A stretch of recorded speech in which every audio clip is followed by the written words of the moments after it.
Dans le cadre de la lutte contre la cherté de la vie, le gouvernement ivoirien a arrêté 8 mesures dont l'installation des comités locaux de lutte contre la vie chère.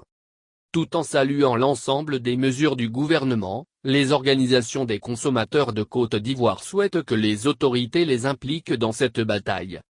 Au cours d'une rencontre, ils ont demandé aujourd'hui au gouvernement de les associer à l'installation des comités locaux de lutte contre la vie chère et se proposent également de rencontrer le Premier ministre pour lui remettre les préoccupations des consommateurs contenues dans un livre blanc.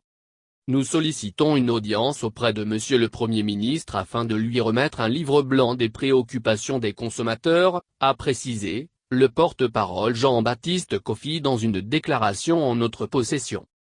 Cliquez pour agrandir l'image. Selon lui, depuis des mois les organisations des consommateurs travaillent avec le ministre du Commerce et de l'Industrie afin de trouver une solution aux cris de séjour des populations. Jean-Baptiste Kofi a affirmé que les mesures arrêtées par le gouvernement sont le fruit de la bonne collaboration entre le ministre Souleymane Diarra et les organisations des consommateurs.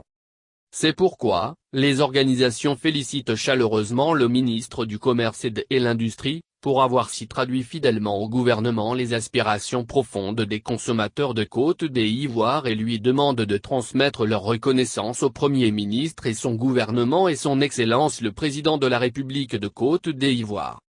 Par ailleurs, les 8 mesures arrêtées par le gouvernement sont, la tenue de rencontres sectorielles avec les différents acteurs économiques, filière par filière en vue de trouver des solutions afin de contenir les hausses de prix sur le panier de la ménagère, et l'encadrement des prix du riz, de l'huile de palme raffinée, de la viande de bœuf et de la farine, le renforcement de la surveillance du marché notamment le contrôle et l'affichage des prix et des prix réglementés, et l'intensification de la communication sur les prix et les actions menées dans le cadre de la lutte contre la vie chère. La révision de la norme nationale sur le pain en vue de la prise en compte des intrants locaux, notamment le manioc, le maïs et l'igname, la facilitation de retour des bouviers qui convoient le bétail du Mali et du Burkina Faso vers la Côte d'Ivoire, l'installation des comités locaux de lutte contre la vie chère et le renforcement de la lutte